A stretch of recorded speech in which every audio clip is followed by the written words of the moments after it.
here. Queen City. Radio City. My city.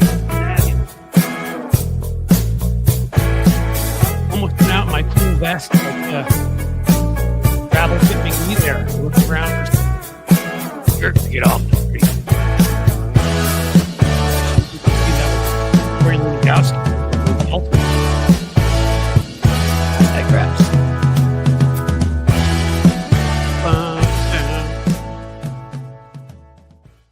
Hey, what do you know? I think you can see me and I think you can hear me. And those are good things when you're doing a live stream. So, yay me. Let's start off with a congratulatory drink of the, well, I won't say what it is. I'm not endorsing brands yet. They're going to have to pay me more. How are you guys doing? Is this looking good? Because, oh, someone's asking, look at that. Lefty Gramps was telling people to vet yesterday. Yeah, you know what? For those of you at Patreon and for those of you YouTube memberships, I took some pictures of my little kitty to get a little sensor installed on her. We've got to do that before. I hate it. I have to shave her hair and basically glue it to her. It's safe for her, but she's not a fan because we need to up her insulin take at this point to keep her healthy. She is healthy though. They took all of everything and she's doing great. So she's an adorable little sweetie. So we named her Stella because she's a star, and then she's a star. And Kathy Logan, that is not a Trump diet Coke. Actually, it's a diet Pepsi. But really, I didn't intend to share that because it's not. I have one of those a day, one little treat. That's it. I don't have like 47 like him mixed in with crushed Adderall, mixed in with KFC grease, mixed in with whatever cheese falls out of his hair. So I'm different. I do want to say thank you for all of you who are saying nice things about the kitty. Let's start with that. Here's a big question for you. How does this look? I got tired of looking like Casper, the friendly KKK member attending a MAGA rally. So the expert guy from downstairs came up and adjusted the lighting. So tell me, is the lighting better? Do I look like I have any pigment to my skin? Or do I still look like someone who should be dancing around in an upside down flag and a Trump diaper? What do you say? Oh, you guys are still saying nice stuff about Stella. Thank you. I really appreciate that. She's a sweetie. I'll find a way to show you. Well, there's always the old fashioned way. Pictures to the camera, right? Anything good of her in here? Wait, where'd the rest of them go? They got to be in here. I took more than one picture. Of course that would happen. See? Microphone works. Can't find the pictures of Stella. It's always something, kids. We'll get them for you. I'll get pictures actually of all the kitties in here. Maybe I'll bring one in one of these days. That would be awesome. So things are good. Did anybody make a comment? Do I look, what did you say, look more liberal? Okay. Whitey Cliff needed a little color lighting. Looks great to me. Thank you, Chipmunk Milk. You look amazing. Ooh, thank you. I wasn't going for amazing as much as I was going for, again, not someone who would be immediately recruited into the Oath Keepers. Okay, that's what I was going for here. You have a color, Cliff, from Jim Williams. Okay, you guys are just making me feel all warm inside, which is good because I got something serious to talk about. A lot of serious things. We're going to go into the hearings today. It's going to be difficult because I don't know what I can talk about, particularly when it pertains to RFK Jr. Almost anything he says, YouTube will ban me for. We'll go a little bit into Tulsi if you want to. I mean, I don't know that there's a lot there because it's pretty obvious. We're definitely going into Kash Patel. I just want to, side of the head, get his eyes to look straight. But his playing victim today and Adam Schiff and Cory Booker pounding on him, and no, not in a gross way, just destroying him. It was good TV and it made me feel all good inside. And I needed that. You know why I needed that? Because right now we're going to do the takedown and we're going to begin. And you guys know, obviously, what happened last night. It was horrible. I lived in Washington for 8 years. You don't have to have lived there to care. You just need to be human. But a plane landing at National Airport, there's not a word in front of that, just so you know. That's what we called it, National. And having a Blackhawk helicopter out there crashing into it. What the hell's going on? Right away, we want answers. because you do want answers for that. I start with Pete Hegseth, who's supposed to be running the Pentagon. Yeah, I know he was a drunk and sexually assaulted people and never ran anything that had more than 100 people at it and got kicked out of everywhere he went, and he's a Nazi lover and the rest. But maybe he could understand how to not have a Blackhawk there. I mean, again, I don't know that it's his fault yet, so I will say that. We don't know yet what happened, but I'm going to get more into that, because when you attack government constantly, you weaken government, you demean the people in government. What you do is you make it harder for them to do their jobs. When they can't do their jobs, we all suffer. I've got plenty of examples of that here. But let's start with, give us some answers, Hegseth, and then let's move on to what we all really want to talk about. Immediate aftermath, I was trying to decide what I was going to say, but all it took, of course, was 2 seconds for Donald Trump to convince me by coming out and saying, DEI hires, that's what you did, Joe Biden. This man, this orange spray painted turd, this loser of a fool who was handed $400 million and went into casinos and lost money, places where people sit down with oxygen-filled rooms and no windows and get plied with drinks. And basically you give them chips for money and they give those chips back to you. He went bankrupt. He can't willingly find female partners, so he assaults them. He can't willingly find business partners, he rips them off.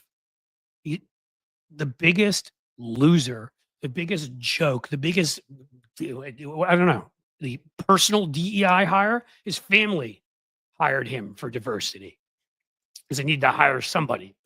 Maybe there are other people working for daddy the racist were competent and they needed a moron. So this slovenly, fat, loser, scumbag, moron who has every negative trait in humanity, some combination of the 4 horsemen of the apocalypse and like the 7 deadly sins and Surtur from Ragnarok and, one of the freaking velociraptors that can open doors and just anything negative you can think of. He has no positive human qualities. He's awful. He immediately attacks the people before him. You're president now, buddy. The buck stops at your desk. In your case, it ends up being billions from a crypto scam. But the buck stops there. That's something that Harry Truman, a man who's the opposite of you, said. People that actually didn't get born and have little daddy hand them all their money and give them all their jobs and make a phone call and get them into Wharton. So right away, started asking the question, well, why could this have been because of Donald Trump? Well, I don't know. What did he do 8 days ago? 8 days ago, as one of his first acts, he fired the director of the TSA. He fired 400 upper-level FAA workers, and he fired 3,000 employees overall. That is tens of thousands of years, could be 100,000 of years in experience, tossed out the door. Why? Because he's got a plan put together by a bunch of little monkeys with machine guns. In other words, these little loser incels who are more pasty white than I was before we fixed these lights. We used to sit around and stand in corners together and talk about joke and talk about sports at like high school dances because everybody hated them and got stuffed into lockers and were little losers and decided they're going to get their revenge on the rest of us. You've seen them before. You know what they look like. There's a guy, he may be vice president, his name may rhyme with J.D. Hance. He was one of those, just determined to hurt the rest of the world because they're such zeros. So what is this guy do? He fires all of these folks, and now we don't know what happened. Was the crash due to that? I don't know. But if I want to be like Donald Trump, yeah, it was Donald Trump's fault, 100%. He knew everything. See how easy that is to do? But the easier thing to do would be to say, not just that crash, everything else. Because they've made the mission, Project 2025, to destroy our bureaucratic state. Everything that has been created to make us safer, really to turn us into a first world country starting over 100 years ago. The Sherman Antitrust Act was passed in 1890 to make sure that large corporations couldn't harm consumers, couldn't harm the environment. And Teddy Roosevelt started enforcing that when he became president in the early 20th century, breaking up large companies, which, again, we've gotten back to a monopolistic state where a couple people control everything. A couple losers like Zuckerberg and Bezos who fit right into that little incels in the corner plan. What else, besides that, on his own, I can just think off the top of my head, Teddy Roosevelt in 1906, the Antiquities Act, because we were going to protect the environment. We're just going to hand it over to a bunch of corporate warlords, right? He passed the FDA. These guys are trying to gut that now too. I asked a simple question in what I wrote up earlier. I mean, do you want to blame Trump for this? I don't know. Do you think losing thousands of years in experience, or hundreds of thousands of years in experience, or tens of thousands and thousands of people who are competent at their jobs could maybe end up causing a plane crash? I think it could. Could firing, I don't know, thousands of workers at the FDA and losing tens of thousands of years of experience in that lead to E. coli outbreaks and that kind of thing? And maybe people not sharing with you when there's avian flu out there in your eggs? I mean, again, that might fall over to Health and Human Services, but he wants to get rid of that too. The reason people created this stuff, and it was Republicans and Democrats, because they understood to be a modern society, this is what we needed. Okay? I named what they did in 1906. Was it 1913? It wasn't the Revenue Act. Was it the Emergency Revenue Act or whatever? They created the income tax so we could be a modern country. Again, once you start seeing all of these things, you understand who it is who's on the Republican side, who hates every one of them. Income tax, breaking up large monopolies, punishing you for poisoning people with your big agribusiness.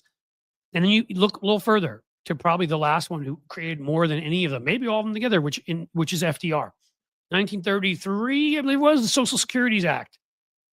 I believe 33, or was that 35? I think 35 was that. 33 was the Emergency Banking Act, the FDIC. Yeah, not crypto scams, so that we can put our money in banks and know that initially up to $100,000 of federally, is guaranteed by federal deposits. So we know that not some scumbag billionaire banker is going to come just steal our money and we won't be able to get it back. Social Security, so that we can retire with dignity. People eating cat food. No, they want that back too. That is what they've been doing, leading an assault on government. This son of a bitch, this absolutely lawless, classless scumbag has the gall when he's trying to find a way to fire 50 civil service workers so he can replace them all with little political flunkies like we're back in Stalinist Russia.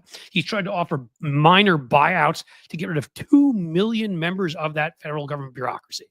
Not only is that one of the key bulwarks and institution against fascism, like pastors like Pastor Booty in moderate suburban churches, like our judiciary that's already been destroyed, like corporate media, which is a joke. So he's assaulting the bureaucratic state, and everybody gets what they want. He has no accountability. And the rich get to save all that money they'd have to pay in taxes and pay to, make sure people don't starve and get in crashes and stuff. This is our future. Whether this particular plane crash happened because of Donald Trump or not, and I'm just going to say it happened because of Donald Trump, there will be future ones if they keep firing people in all these positions. This is when we allowed Reagan to define this as, regulations. And we played on his turf with an abstract term. This isn't regulations. These are life-saving measures.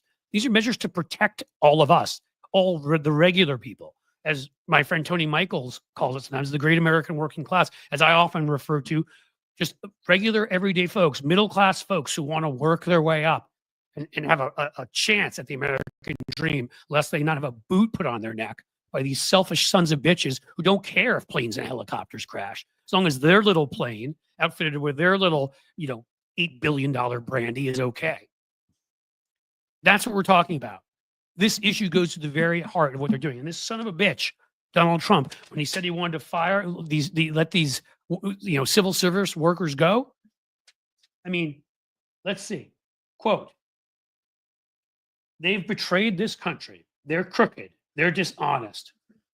That's what the 94 counts, multiple felon, the guy convicted of felonies, the guy was going to be convicted of insurrection, one who would have been convicted of stealing state secrets, the traitor, the loser, the guy that committed all sorts of crimes he was never even held accountable for, ripping people off of Trump University and getting to pay $25 million to bail himself out. This fucking liar, criminal, loser, piece of human dung dares call people that go in and give their lives to work for the government. They go in every day and make less money to keep us safe. Every one of those people could probably go somewhere else and make a lot more money. But no, they're passionate about keeping our food clean or our roads safe. So they go and they do those kinds of things. You know what they don't do? They don't ignore what every expert tells them. So a certain disease I'm not allowed to talk about on here ends up killing 40% more people than it should. 400,000 people, according to the Lancet, Foundation, could have been saved if somebody had gone out and warned people about what was out there, told people to take care of themselves, hadn't denied it, lied about it, and refused international cooperation. 400,000 people. Yeah, they died because of Donald Trump. Is it so hard to believe that a plane full of people did too? This is our future. We must fight him every day. There was a huge win the other day when the judge immediately froze his attack on federal grants, because that's the same thing. If you don't have a grant, it doesn't really matter if you have a job in certain parts of the government. You're fired, basically. You got nothing you can do. Cancer research? Yeah, cancer. Think about that. Think about these selfish sons of bitches.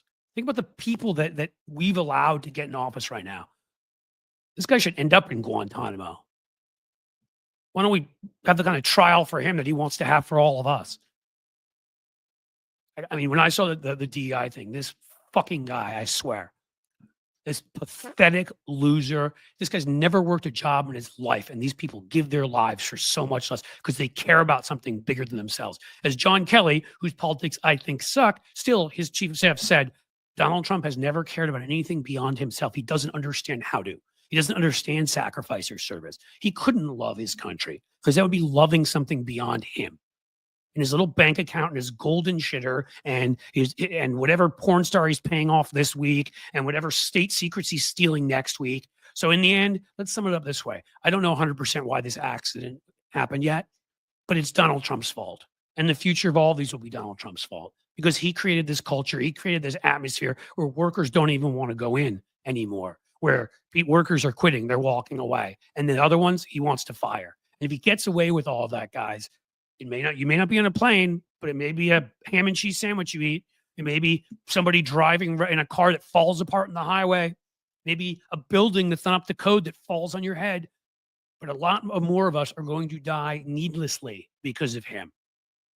Fight him and fight him now. And that has been one of my more impassioned takedowns, which I hope you found something positive in. Now I will let my favorite Ozarkian. Was that enough, or should I have said more? I got the last bit of it, but it was good. It was. I think you dunked him in the trash pretty good there.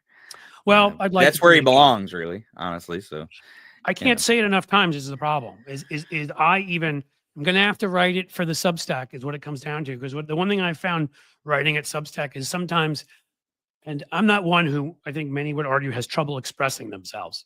But I would not say that, no.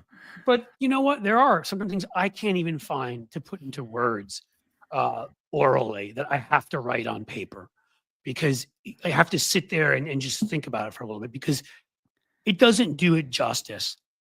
All the names I call them do not do it justice. Like the scum-sucking, just absolutely repulsive troll he is, and that people knew this and voted for this thing as president. He's such a loser, isn't he? He's a loser. He is. And I don't just say that. Right. I don't just say that as like, hey, I'm going to pick on the kids, who aren't so cool or something like that. It's not that. It's that it's the rise of first of all, there are plenty of very nice kids who are smart, who are different, who are into theater, who are maybe a little nerdy in their work and whatever, and they're awesome. I counted many of them as my friends in school. I'm not talking about them.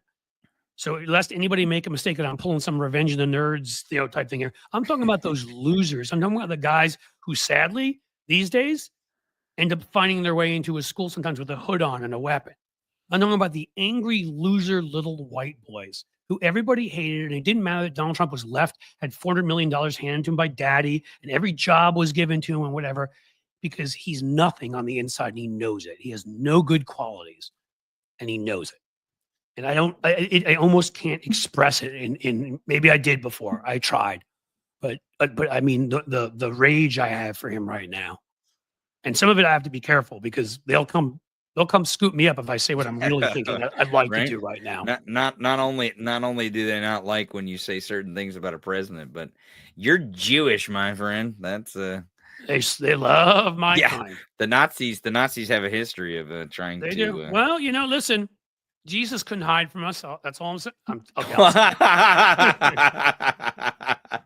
He's joking, folks. That's why I'm laughing, because it's funny. Please know I'm joking, everybody. Well, somebody in there, I said, it's funny. I was going to say it, and I realized my rant was getting too long. But somebody in there, this is what I always tried to explain to everybody when they said, gun control is going to get thrown into the dust. And we don't have enough of that as it is, obviously. Just wait. Entertain, oh fools. Just wait until gun control. And I was going to talk about was their playbook. This exact playbook is what the NRA has run for about 30 years now with the ATF. Do you realize the ATF does not even have computers? They're not allowed to because they may track us.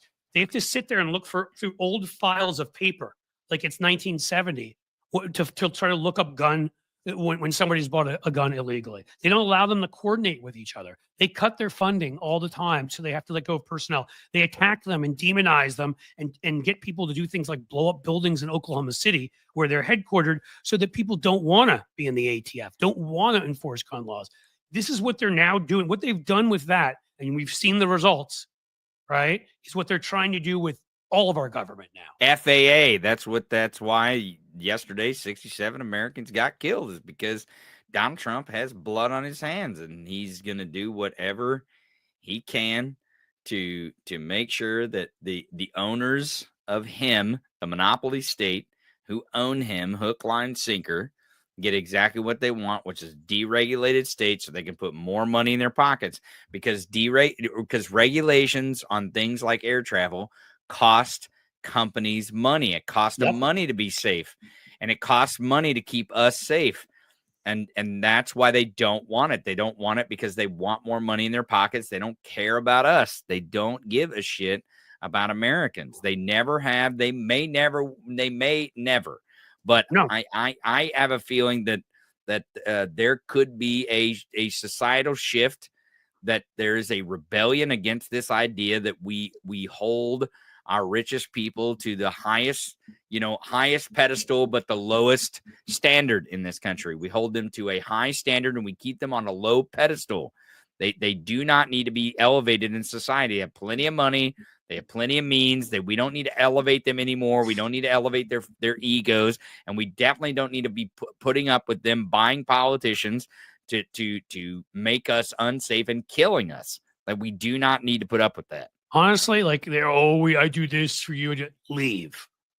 You don't love this country, I promise you will be whatever tax dollars you actually pay, which is probably normally nothing, and if you do is very little, we'll be much better off without you. That you're destroying our environment, wrecking consumers, wrecking our economy, your freaking crony capitalism, where you hire incompetent boobs because they're your best friend.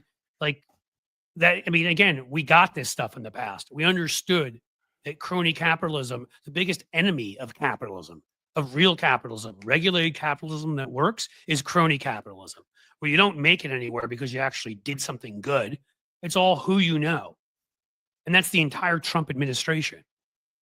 I mean, that's how their entire system is set up. That's how the monopoly state is set up. That's how they want it structured. I mean, that's why they love fascism, because that's basically the perfect system for them. It's not because they have some sort of, akin to that ideology. It's just that ideology bolsters their ability to absolutely take advantage of us and rape and pillage our wallets and our retirements and our communities and our budgets and our governments, and put it all in their pockets. That's probably the saddest part about all of this, is the people behind Project 2025 and are funding it. They don't actually believe that garbage. They don't believe that trash. They just using it as a tool to control us and put our money and our labor and our livelihoods in their pockets. That's it. I mean, what I encourage everybody to do, and I see Skyleigh has joined us a bit early. Ulrich, who I was going to tell you about, is going to be our guest. I'll get you in here in a minute or two, Skyleigh. But I encourage everybody because, for me, when I studied history on a graduate level, it's eye-opening. And again, you need to sort of always remember that, and I point this out every time, the 30s through the 80s were not good times if you weren't a white guy, okay?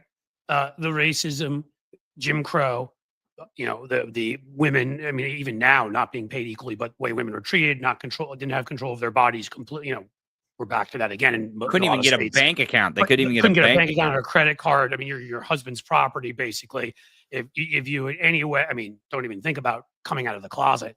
So I need to point all that out. But what I do also point out is, if you looked at where we were and how we spoke about things economically, when we had a 91% tax rate, and even later on, like a 75% tax rate, when it was considered your patriotic duty to pay taxes, It was a form of service. You served your country.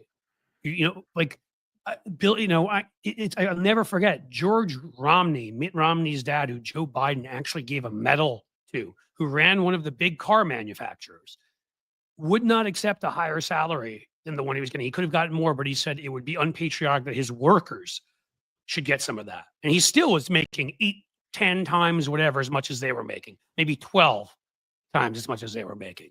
Not 300 though, like today. The point is that there just was this belief system that if you gouged people, if you helped foreign countries at the expense of your own, obviously, just to make money, you were a traitor.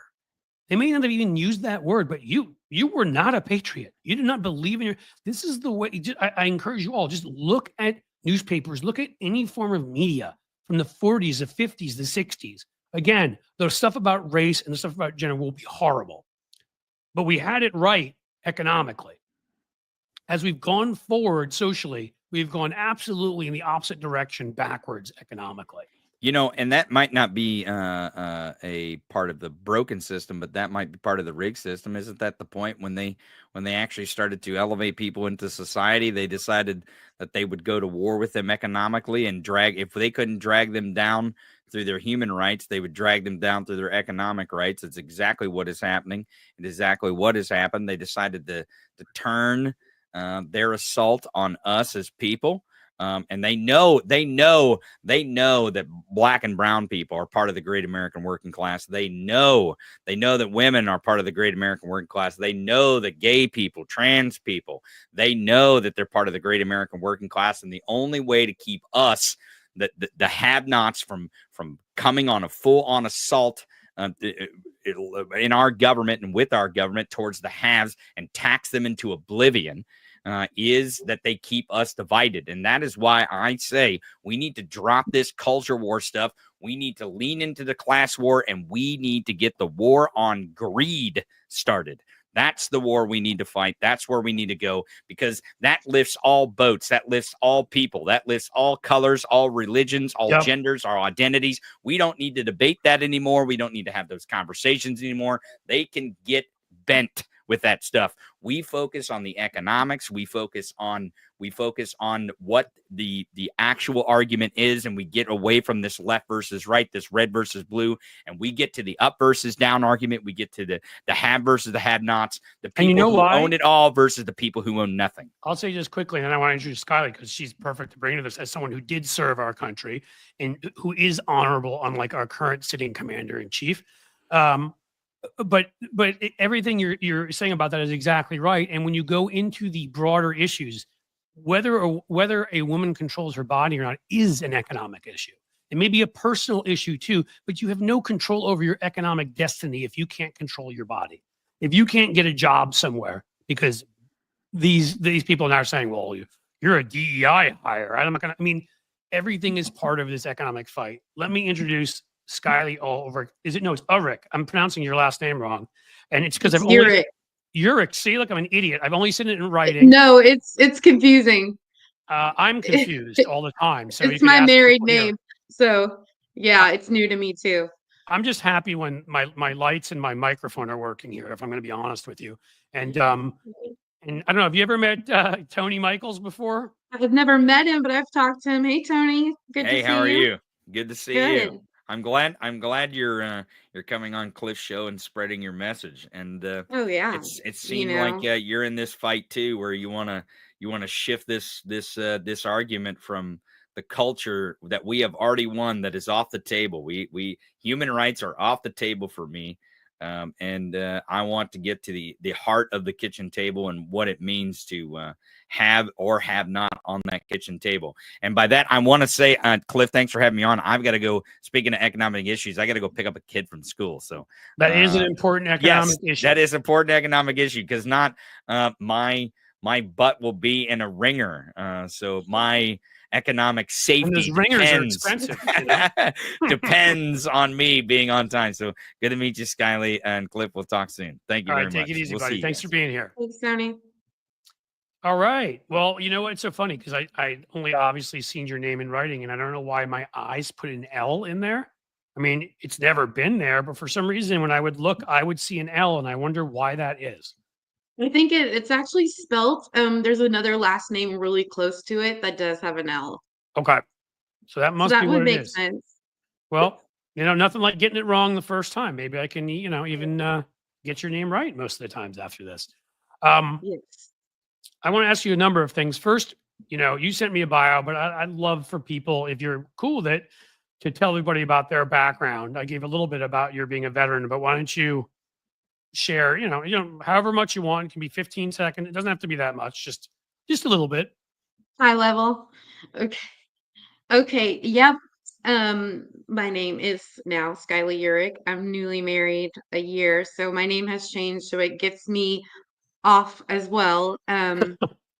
I am 42 years old. I served in the US Army from 2000 to 2004. So I went in under Clinton and came out under Bush. So I experienced all that fun.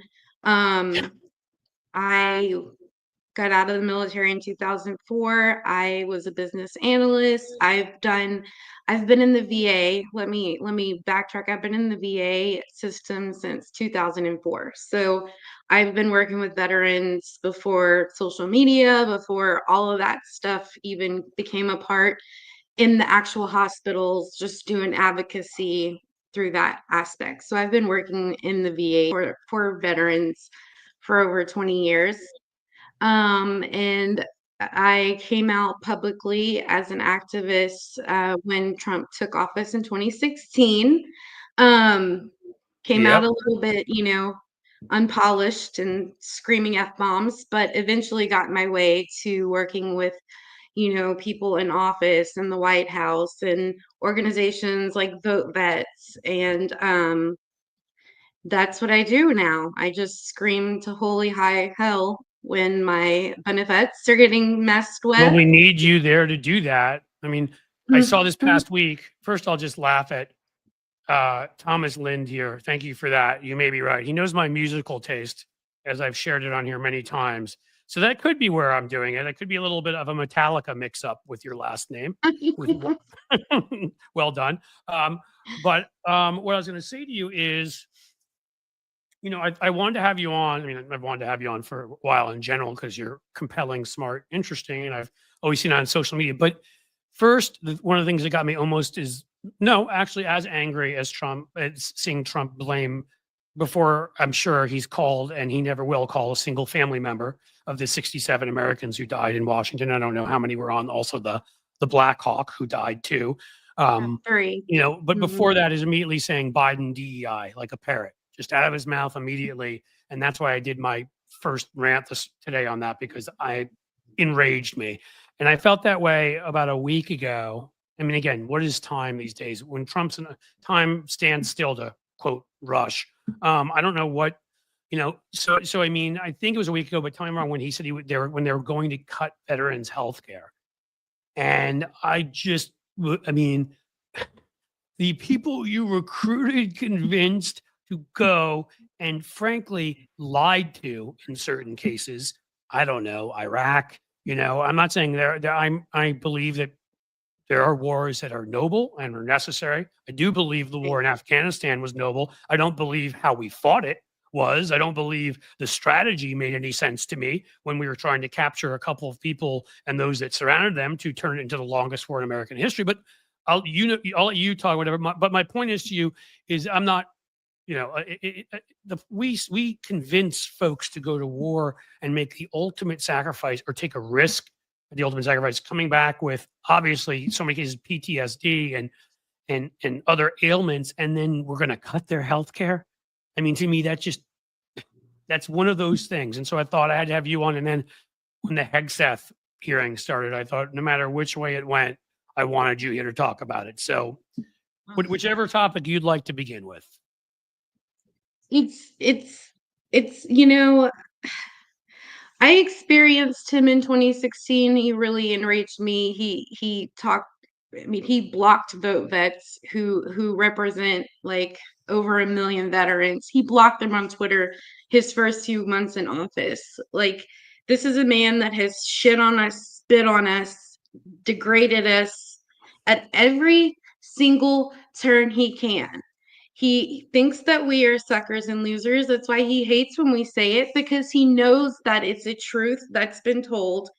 And wants to, he has wanted for a long time, he wanted to do this his last term. He wanted to privatize the VA. Everybody, they want to privatize the VA so the broligarchs can continue their extreme network of taking over our country and killing us in the process.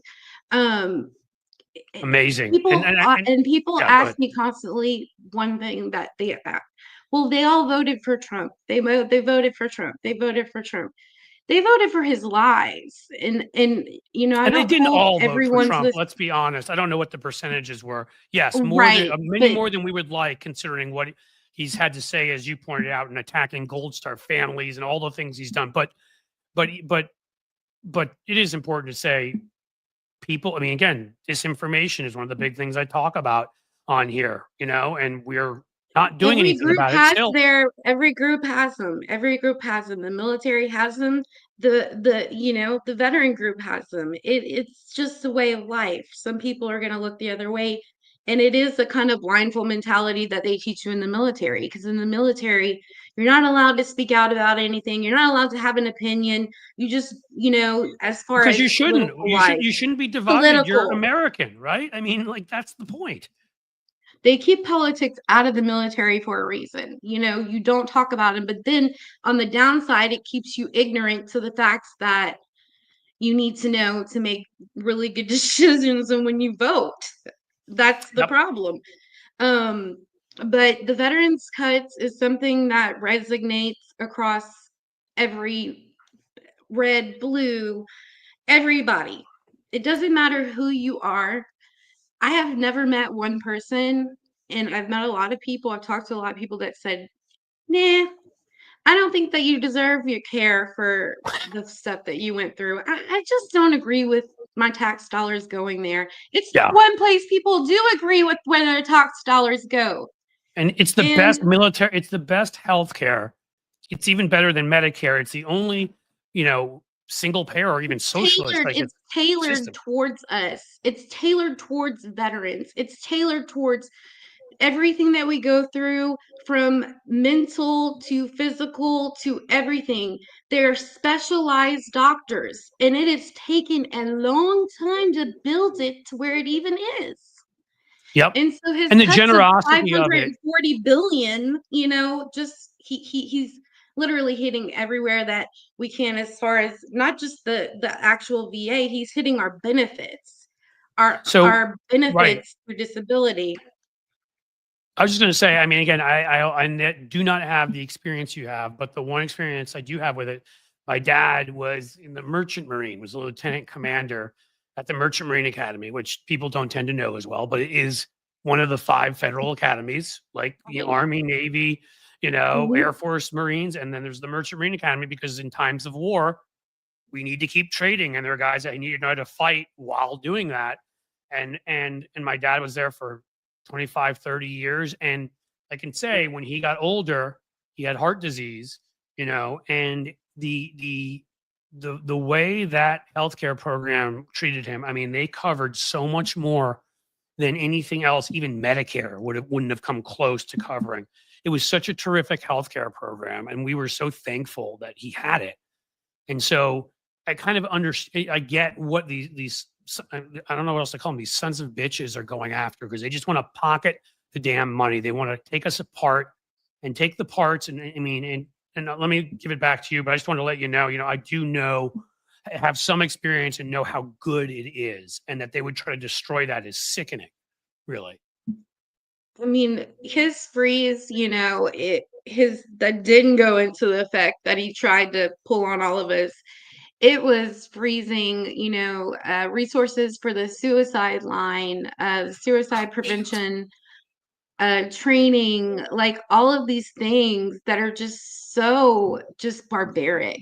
They're barbaric. They're terrible. Yes. And the thing that we need to do is we need to tell your friends, tell your family, tell everybody, because no one agrees with this. No one agrees No. with him putting us out in the cold. No one agrees with him trying to cut our benefits. The only ones that do agree with them are trying to make money off of us, and that is completely unfair. It's Yep. just we are always fighting for better care. So when you come at it with just cuts, it's and veterans that did vote for Trump will see that. It will affect them, and they will come to the table and say, wait a minute, what is going on? Because just like when the whole Medicaid thing, Cliff, I mean, Yep. everybody was like, whoa, hold the phone. There are It's a the lot of same people thing with finding out veterans. lately, which we talk about off and on here. And I just, it tells me that I've brought this up. It's one of my, I don't know. It's one of the things that I talk about. So I probably bored people by now with it, but somehow evolution failed. I don't know where along the way, but when you can be, when somebody can call you a sucker and a loser and this and that, and you vote for them, when somebody can say, hi, I'm going to deport your family, and you vote for them, when somebody can say, I'm going to literally blow up the entire Middle East, and you vote for them. When somebody can say, I'm going to raise your taxes and cut the rich guys, and you vote for them, like attack your union. There's so many people that this man personally and as a group insulted, who were large numbers, On a not daily everybody. basis.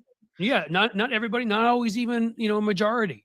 But when I looked at like the one I brought up often, and again, I don't mean to single out a group, because I always point out, if 45% of one group voted for something, 55% did not.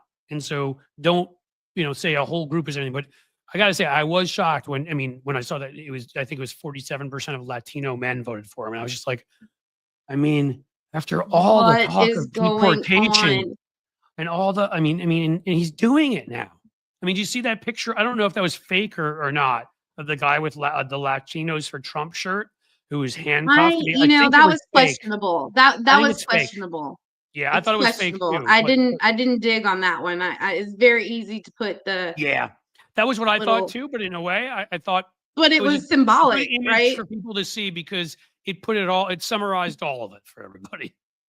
It really does. It really does. And, even like right before the election, that comedian that made the comments about Puerto Rico, like if you Yeah, would have thought anything was going to change, and that's when all the Latino people came at the end when they were insulted, and it was too late. It was too late. We as a whatever the Democratic Party, we needed to be much better at reaching out to them and being there to show them the truth, because obviously we failed, we need to because build the that networks. percentage Yep. was crazy. Yeah, we need to build the networks. We need to fight disinformation. Look, I even, whatever group I want to say I come from, certainly if I define myself by my state, I'd be in a lot of trouble. Living in Ohio, at least in Cincinnati here, I can say we were about 85% for Kamala, and the broader Hamilton County around Cincinnati was about 65, 70%. So, but Ohio, but it doesn't matter. Even when it's a minority of your group, like, I'm not religious or anything like that, but I talk about my background is Jewish, right? The fact to me that somewhere I'd have to look at the numbers, 20 to 25%, even if it was a minority like that. And if it was 20 to 25% overall, you can bet it was closer to 30% of Jewish men, because of course the men always over women. So that means somewhere towards 30% of people like me looked at this guy who had was a fascist, who had a book of, had Mein Kampf next to his bed, who's buddies with good old Elon, Hail Hitler, Musk, and thought this was a good thing to do. It's incredible to me. It's incredible. A lot of them did not see all the extra. They saw what the news media showed them. And that is what truly, and the news didn't cover Trump as they should have covered Trump. Of course. Corporate media has just A gone to joke. shit. Right. Let's just say it's a fucking joke. We're here bringing the truth. Yeah, We're they're one here of my breaking hobby it horses down. on this show. All the time, my whole thing to people is, the model has fallen apart. I don't think it was ever a great model to begin with. People are like, well, what happens if they die? And my response is always, let them die. And let the Washington Post go out of business. I've got a Substack. you know, I'm growing it now. We've seen people leave everywhere from the Washington Post to just Jim Acosta just left CNN and started a Substack. Let Yeah. independent platforms, Substack, Patreon, you know, use StreamYard, let those places rise to the top.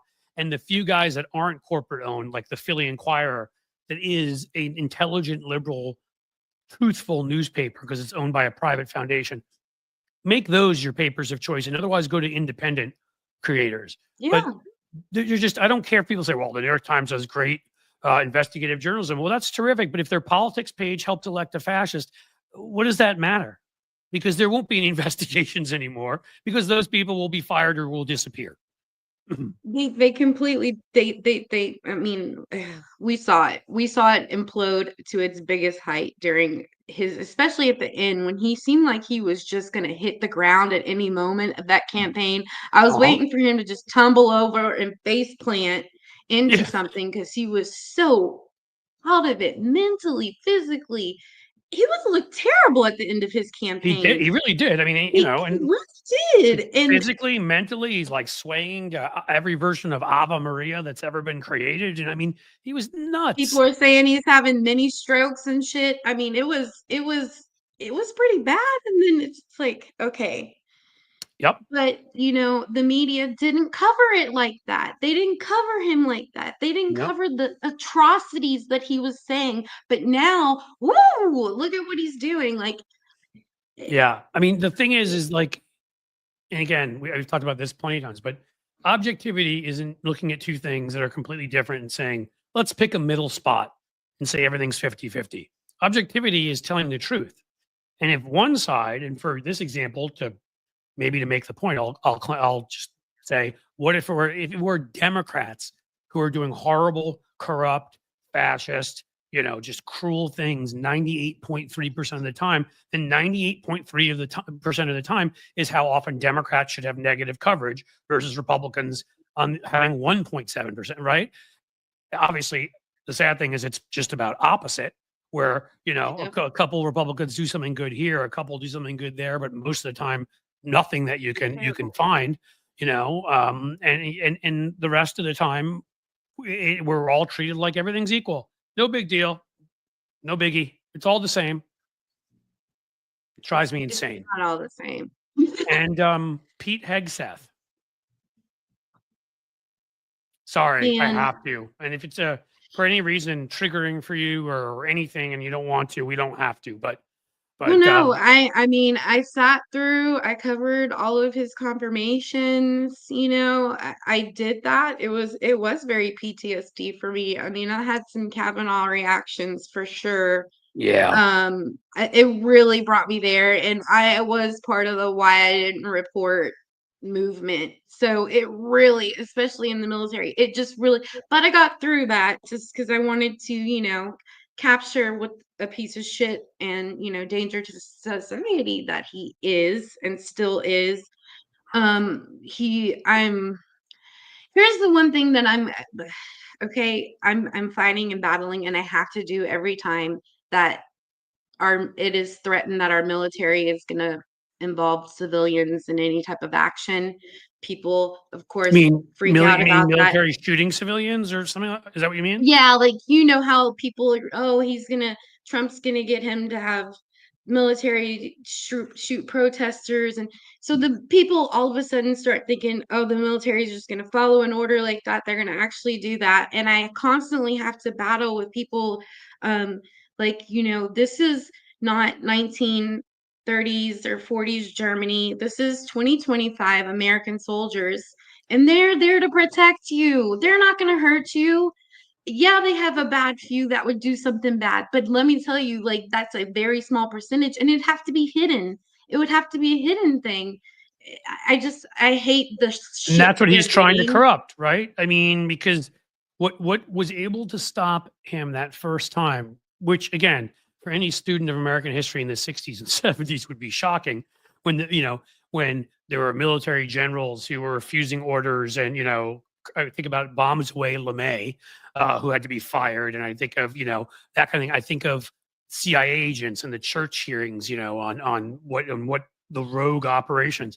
And the irony is, it was the FBI, CIA, you know, and military were the three groups that made me feel like there wouldn't be a coup on January 6th and afterwards. Like they were the ones I trusted most, who were indoctrinated, not the right word because it has a negative connotation, but were educated in the American system, in the importance of democracy, and the importance of, as you said, being apolitical, serving your country, you know, and all of that. Like they were the ones I trusted more than any government official under Donald Trump. I mean, and just because Pete has taken over does not take away from that. I mean, it goes deep. You know what I mean? The military is over 3 million people. It's the most diverse organization in the world. Okay. I had my sergeants when 9/11 happened and we got orders. I had sergeants that were in leadership that were getting out from Desert Storm. And I looked at them and I said, why are we going? What is the point of this? I'm so confused. And they said, we don't know, but we promise that we'll protect you and we won't make you do anything, that is not right. And that is, people don't serve their country to hurt Americans or to hurt anyone else. We Yep. don't like going to war. War is not fun. On a normal basis, we have a normal job and work just like everybody else. War is contingent of what we signed up for. But even when we go to another country, we're there Yeah. to support humanitarian aid support, Cliff. We're not there to shoot. Of course. people. War is a last resort. You know, you would hope. There've been a few that have violated that, but it should always be a last resort because at best, as we all know, try to plan any multifaceted operation. I don't care on a soccer field and 15 things go wrong. Now try it in a war zone where people have weapons that kill each other. There's going to be friendly fire. There are going to be things that aren't going to happen the way they should. So of course, just having common sense tells you that anywhere where we're going to involve human lives, our troops and where human lives of civilians may be at risk, it would be much better to not do that. But of course, there are times we don't have that choice. I get it, and obviously fully support those wars when we've had to. And I would even say it's interesting you brought up the diversity aspect because look, I'm not going to claim there's a whole lot of good that comes out of major world wars.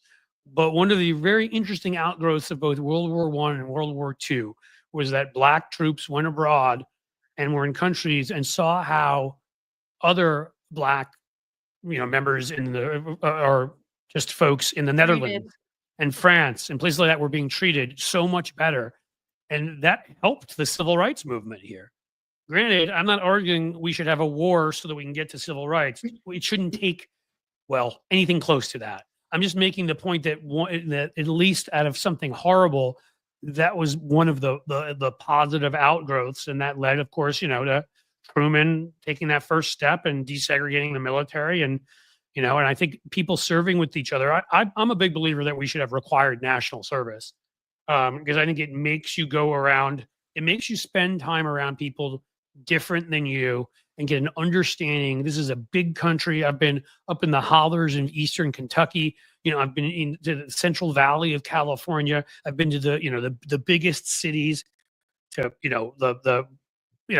the Everglades, the whatever. I think I'm starting to sound like I'm singing a Billy Joel song or something. But the point is that I've been lucky enough to go to a lot of different parts of this country, and we all may be American or whatever, but there are a lot of differences, and I think it would do us a lot of good. And that's what I think you do in the military is you have to learn about different cultures, different regions, different people, and you learn that there are people that are actually different than you. Everybody in the military is definitely that place, and you don't have to leave the United States to find that. You find that within the branches. You have people, you have people from all of the U.S. territories that are there. You have people from every culture, every color, everywhere, and you're all forced to work together. Yes. And you learn a commonality and you have respect for each other. People, I feel like nowadays people focus on the bad apples of the military more than the good, which is way more than the bad. But that's a shame. And again, there are some terrible things done. My Massacre. I'm not going to even say them because it belittles them. There are horrific things done in war, and we all know that. But I do think sometimes then we put that on the vast majority of military soldiers who perform their service for their country honorably. And that's not fair. And it's not fair when we on the left, because it happens from the left sometimes. It's not fair Yeah. when we do that. I'm sorry. Yeah. Yeah. They're bad It's apples and they're comes terrible from both people. ways. You know, there are people who I'm sure join the military because they want to be able to shoot a gun. And then there are a lot of other people who join the military for the right reasons. Okay. And I'd say, I would guess the vast majority do it family history and honor and for the right reasons and not for the wrong ones. So, Yep. I mean, And we just got to keep that mentality going forward because, Pete Hegseth is going to try some shit. And, I really don't think he's going to get away with as much as people think he will get away with. I think we have to also remember that and remind people that an executive order isn't law. It has to go through the checks and balances before it becomes anything. And Trump's an executive order every 5 seconds, and he issues them from Truth Social as well. So right. people need to just kind of hit the stop button before they, it shows his intentions, just like the whole freeze thing. It shows his intentions, but it's the people spoke. It's not going to happen. We're not going to lie down, and we're not going to just take it. And I think Good. that people need to kind of just Right. I mean, it's scary. It's scary. Well, again, I know they're bad folks in the military, the way they're bad folks in business, nonprofits, everywhere. Right. The point is that, look, there's a reason why they're retaliating against General Milley right now, because he did the right thing, in telling Trump, no, that's illegal. You're not going to shoot people. B, keeping us out of, I don't know, what could have maybe been a nuclear war with China when they saw what was going on here on January 6th and started to ready their forces, which, I'm glad the media reported less on that than, any other dumb thing, whatever, one Khloe Kardashian was doing that week or whatever. I mean, seriously, China was readying their armed forces. I don't know what level of readiness they're on. You may know that stuff better than me, but to the point where we noticed it with our satellites and he felt a need to call them and say, it's going to be okay. That is the position, that Donald Trump put us in. And that's General Milley stood up and stopped that. And I just think, again, you may not agree with everybody's politics who's in the military. You may not agree with everything Milley says or whatever, but that's not the point here. He was an American. He served democracy. He served peace by doing that. He served the law by telling Trump when he was going to shoot people, it was illegal. So, that's why, of course, he and others like him had to be going after him. Yeah. Yeah, because he told his truths. And General, and just like you said, I did not always agree with General Milley, but every picture that General Milley is in with Trump, and I have almost every one, he was looking at him with the most horrible, this man is egregious eyes in every single picture. And I was just like, thank you, because at least I know that someone's close to him that's gonna, hates him as much as we do. But it was just these eyes of just, you motherfucker. Well, we've all made sacrifices, right? I mean, we've all done certain things. I did some work for the State Department where I went abroad on democracy promotion trips and things. And, I'm not saying that makes me a hero, but I served on the Innocence Project here on the board to try to help get innocent people out of prison, which we did some, and I'm not saying that because it makes me special. I'm sure everybody who's in this chat, other people have done all sorts of service. But I would say the military is a bit even of a different level. And I think the fact is that deep down, the reason why Trump hates them is because he knows, and hates people like you, is because he knows how much better you are. That you Exactly actually why. aren't this greedy, slimy little get your grubby hands on everything that's good for you figure that you believe in something bigger than yourself. And he has no ability to do that. And I just think that he hates you for it, is what I He think. does. He does, and especially women, especially veteran Oh my women. He God, just has yes. so much disdain. I mean, they've already something Hegseth has done. He's already issued orders. They're basically no longer going to they're going to not celebrate, women celebrated holidays. Basically the only things that they're still going to honor Is but Christopher not Columbus Day probably? celebrate is Juneteenth, and MLK will be observed because it's a federal holiday. But anything, they have already canceled all the commemorations of women throughout the military, special days, They going to replace people them with of like a, color, people, of gender. I mean, everything gone, are they canceled. going to Bye replace bye. them with like a, maybe a triumvirate, like a Quisling, Henri Patin, Benedict Arnold Day? You know, those are guys. Those are men, It wouldn't white guys. surprise me. It's sickening. Yeah, don't listen, don't join the military in the next 4 years. I don't care who you are. Do not do it. And the reason I say 4 years is because I can only see 4 years ahead. I can't see 4 years after. My biggest advice to you is do not join the military, especially as a woman, especially as any type of diversity at this moment. It's going to be a toxic environment.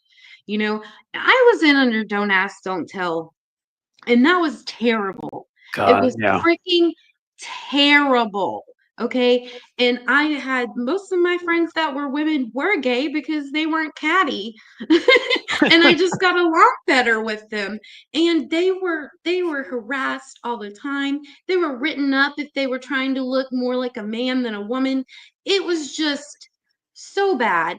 And the military has really progressed in that avenue over the Oh my last 20 gosh, I years. bet.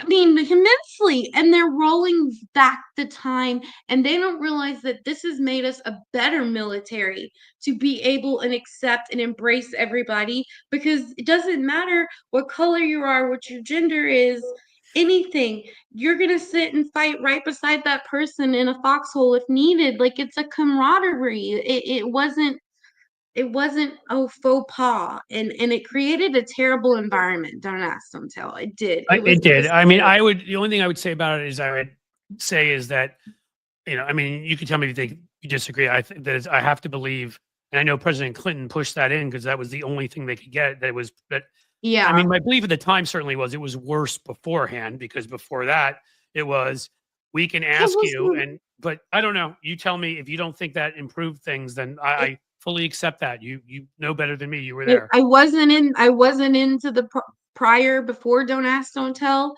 but I think it was just an artificial band-aid of the problem. Yeah, And why would I see people getting written up and getting harassed for things that they shouldn't have under Don't Ask, Don't Tell? So I think it was more just like a bright I rainbow to gotcha. look, Because you'd be you worried know. everybody all the time that somebody's looking over your shoulder. Kind of like right now in our country, in Yeah, general. right?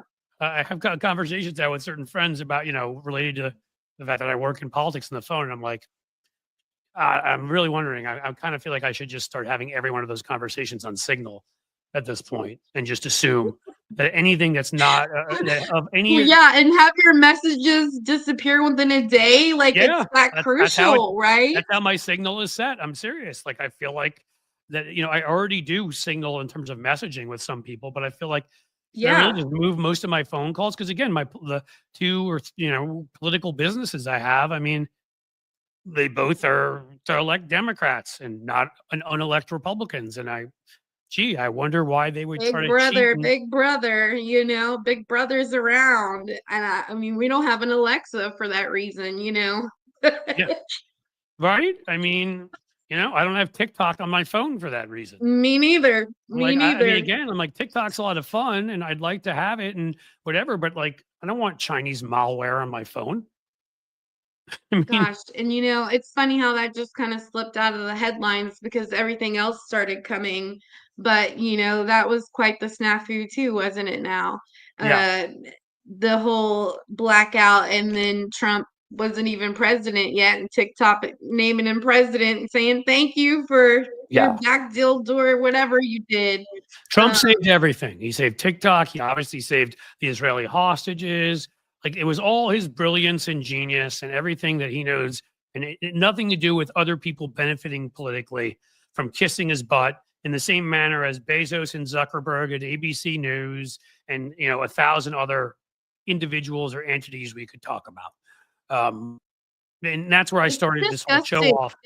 They're gonna start. I mean, this is just. I think a lot of people, and I have to remember too, Cliff. A lot of younger people weren't really around during the last Trump presidency, right? And Yep. so I think that, and I have to remember that because when I'm in my different groups and I have all these young people I'm talking to that are acting as if this is very new to them, and I'm thinking, okay, this is like 2.0 for real. This is 2.0 on steroids, right? This is what Yeah. he does. He drops orders that aren't legal and makes no sense. The people go crazy, and then it stops whatever he's doing. But I It mean, broke my heart, honestly, about this. I mean, as a father, that my two sons were too young. Like they knew something bad happened in 2016 when we had folks over and we are going to have a party, and the party abruptly broke up. And one of my sons was, I think was 7, one was 4. No, I'm getting my son's ages wrong. I'm an idiot. One was 9, one was 6, but whatever, it doesn't matter. They were young enough. My older son maybe had slight idea. My younger one really didn't. But this time, even as the election was going on, like they're like, he's not going to win, is he, Daddy? And I'm like, don't worry, we're gonna stomp him, whatever. I mean, what do you say to your kids? Like, I mean, I did think Kamala was going to win. I wasn't just lying to them. I really very strongly right, did. For a right. variety of reasons, but and now, like during their teenage years, formative years, one of my kids is going away to college in 7 months. They're gonna have to live through this just absolute cretin, like this subhuman Jabberwocky being our president. I Yeah, can't. in those years of their life, yeah.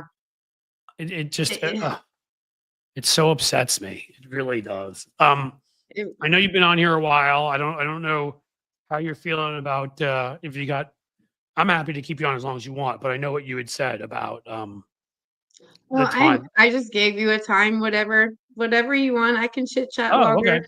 I thought I you'd said a usually half do hour. Okay. podcasts for longer, And but this is sad, and I had seen something about this, but I'll just mention it. That I've seen a few people share in the chat here that there are 14 members who are their champions of the American ice skating team were on that airliner. yes, I mean, yeah. all humans are equal, and all humans lost. It's horrific. So please don't think I'm because they No, had a it's special just a skill, but tragedy. I mean, the last time that this type of collision happened, I think it was like 2009. But I was in an aviation unit. I did train with Blackhawks. That was part of my job. I didn't know And that. Or whenever yeah, I worked with the Apache helicopters, which are the fighting helicopters, the Blackhawks, and then the little mosquito Kiowa ones. so, We can I call them ask you, like, mosquitoes. what would a Black Hawk helicopter be doing there to begin with? Do you, They're personnel carriers. They could be just honestly, the first thing I said was, well, they labeled it as training, okay? And so I said, okay, so this was somebody's fuck up, because this is what we say when we fucked up, is Because training. yeah, you're Um, training, but wouldn't you train far the fuck away from a civilian why the airport? hell would you be training? I mean, we trained, and I was at, what is Fort Liberty? Is it called now Fort Hood?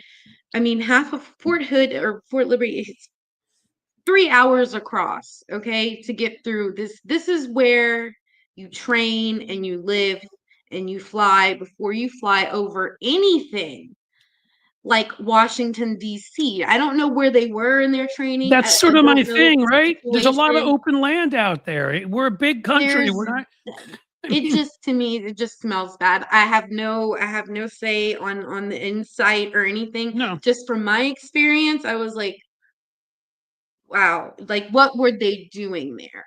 You right. know, Well, I'm blaming if you're Donald gonna Trump label it because training. Donald Trump blamed Joe Biden, and Joe Biden's not president. Donald Trump is president. So I'm blaming Donald Trump because if that's all the evidence Donald Trump needs to blame Joe Biden, as far as I'm concerned, the guy that fired the TSA director 8 days ago and fired 400 upper levels of the members of the upper level of the FAA and 3,000. This was my rant at the beginning, and 3,000, employees there, which has to equal tens or hundreds of thousands of hours of experience tossed out.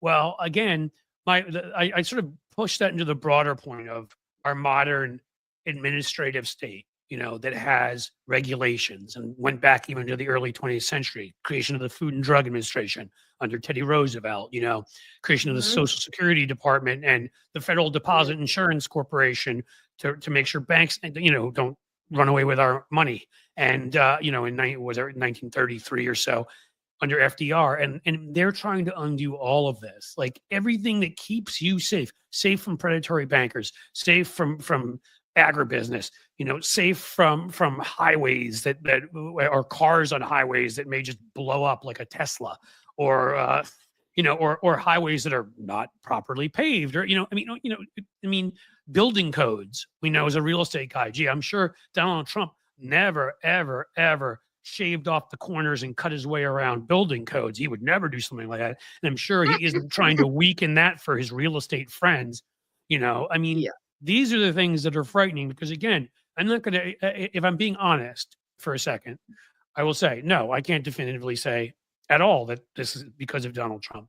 What I can definitively say is when you make it clear that you're firing or pushing out with a little payment 2 million people, if you can get away with it, that you're firing another 50,000 civil servants and replacing them with political cronies like you're Stalin, and you're making government into something where you're referring to them, as I quoted here, as betraying the country, government workers, being crooked and dishonest. Sounds like you looked a little bit in the mirror there. It reminds me, I did a lot of work. I talked to people here on gun safety, and some of the stuff they blocked with the laws. But there was another thing they did, which, by the way, eventually led to Oklahoma City, which is they demonized the ATF to the point of where they referred to them as jackbooted thugs who'd knock your door down and come into your house. They defunded them. They still, to this day, are not able to access computers. They literally have to look through old files because they don't want them to be able to find information on people who have firearms. It's like they hamstring them, they demonize them, they defund them, they do all of this. And that model has made us a much more dangerous country with gun violence. And now they're doing it with everything else. So again, I'll end where I began. I don't know that what happened because of that, but I know that it's the ghost of Christmas future. If Trump keeps doing this and gets away with this, that we're going to look at a lot of, kind of like when YouTube punishes me for mentioning certain words to do with a certain disease from a couple years ago because of all the conspiracy theories spread. So I don't say the word, even though it's ridiculous. Thank you, big brother. But let's just say that the Lancet Foundation releasing a report that 400,000 people who died from a certain disease in 2020 did not have to. If this guy hadn't denied it and told people it was okay, and that's what we're looking at here, right? Like He's just, it's very blatant that he is literally out to destroy the working class American people, the people of diversity, everything that isn't white. It's like what they're calling that he's doing and they're doing in the military. It's a white out. Yep. Because that is what is happening. I mean, they were trying to pass. I don't think it passed, but honestly, it triggered me a lot because I am like going through fertility treatments and stuff. So anything with fertility or anything like that really triggers me on certain things. And I saw the Republicans in Congress are trying to pass the bill. It was the Reproductive Health Surveillance Act. I My mean, God, they even put that word in there. They want to track our apps on our phones. They want all of our information, and that's all to curtail to make a white freaking America. Yes. But this is In the end, not. that's what it's all about. White replacement theory is that is that we It's become a more racism. diverse country, and they can't stand it. And the country is too diverse for that. Right. Too diverse for that. I mean, and so many of us are, biracial and have, Hispanic husbands. My husband, it's just you can't. JD Van, like, look, I mean, his own people have That's what's biracial. amazing is members of MAGA were actually starting to But it's turn. okay for them, but not okay for the rest of Actually, certain America. members of MAGA were getting angry at them and starting to turn on them and attack them for having too many Indians around, like JD Vance's wife and Vivek Ramaswamy. And I was like, "Hey, good. I have no sympathy for you. They're This is also what you because do to the rest of us. Now you get to have a little bit of it in your face." well, the Indians are mad. Yeah. They're mad at the Indians because of the H-1B1, I think, That's visa, right. It's the visas. and Yep. comes in and takes all their jobs. And it's true. My husband experiences it all the time. It's a terrible program. It really is. Like, they've corrupted it with Oh, what of they course. do. I mean, I've seen it. I've watched it. He's been with the company for 10 years. I have tons of Indian, like, family, like, they're like family. Like, when you become friends with someone, like Hindu, they become Yeah. your family. And they even told me over Christmas, it's wrong. It's giving us a bad name. It's wrong. I mean, our Indians are the third largest population in America now. You know what I Yeah. mean? And talk about, Well, that's what he was making MAGA mad about, that because he supports that type of immigration. Well, think about the system there, right? Think about the system, which is why put the money into better educating Americans who you'll have to pay more money to work when you can just import folks that were educated abroad and pay them like a third or a fourth of the salary to do the same work. I mean, that's the theory behind it. That's what it is.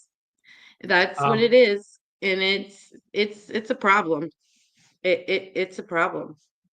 I feel bad for, like, my husband in those situations because, he's been with the company for 10 years, and next thing you know, so and so comes and they don't know what they're doing. They lie about their like their certifications and stuff. They don't really know the job at all.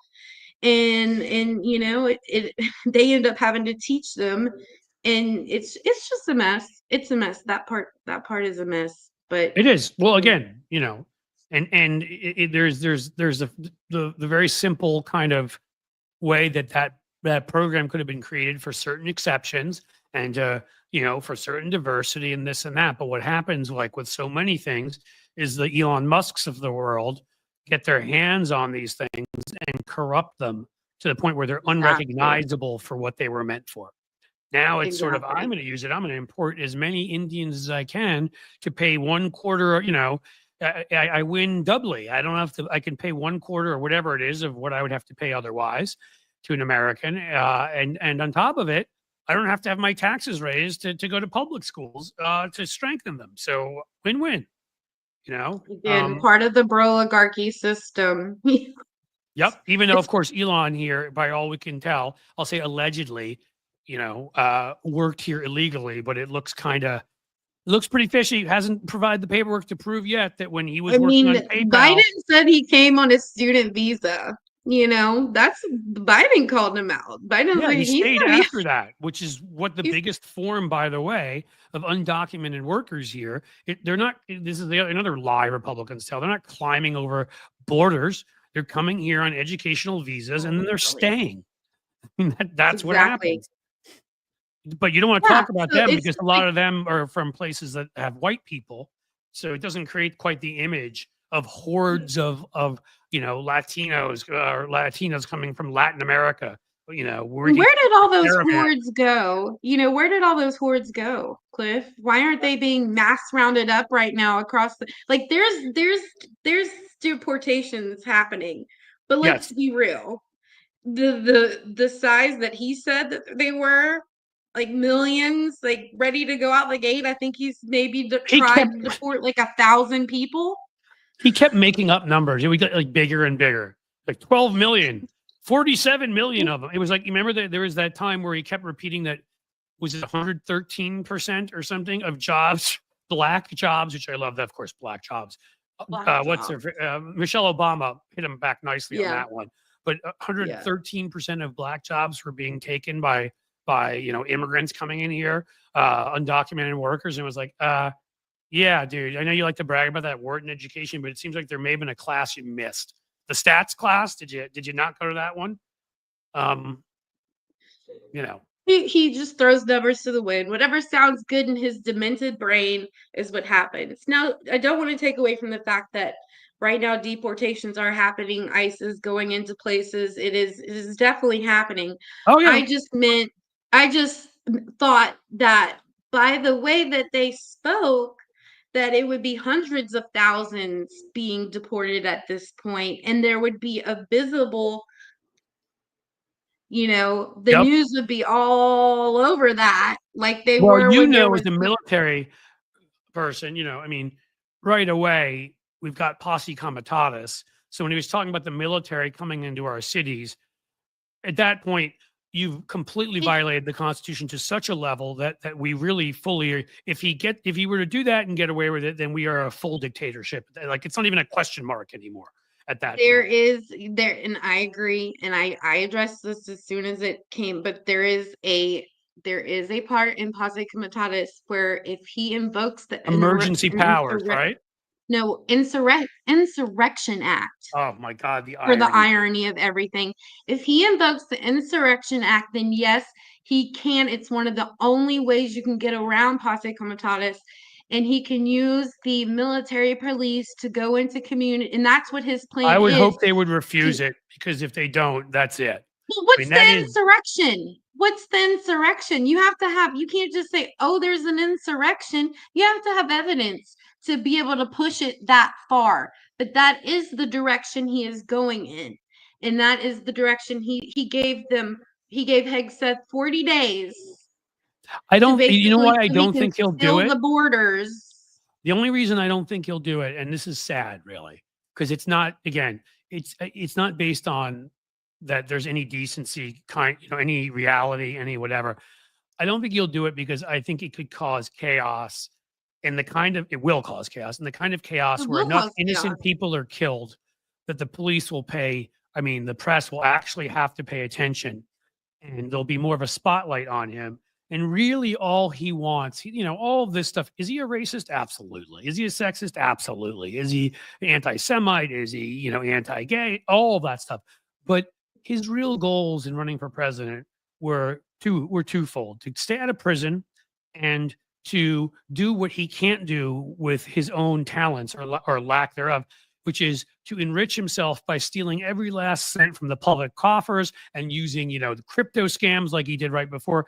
So the only reason I don't think he'll do it is if he does anything that big and that controversial, then the spotlight that will be on him, to where even he'll lose some of his own Republicans, not a lot, because they mostly suck, but a few of them, it would be counterproductive to what he wants to do. He wants to rob us blind, and the best way to do that is to keep his base happy. You got some, you're tossing some people out of the country. You're taking away some women's rights. You're doing enough stuff to keep them happy, but you're doing it in a way that there's not huge headlines about military, literally like Kent State kind of headlines, and therefore you can get away with, oh, look over there, Pete Hegseth. Wow, look at those $4,000 toilets that we ordered for the Pentagon. Gee, where'd the rest of that money go? And look over there, Mr. Treasury Secretary. I mean, that's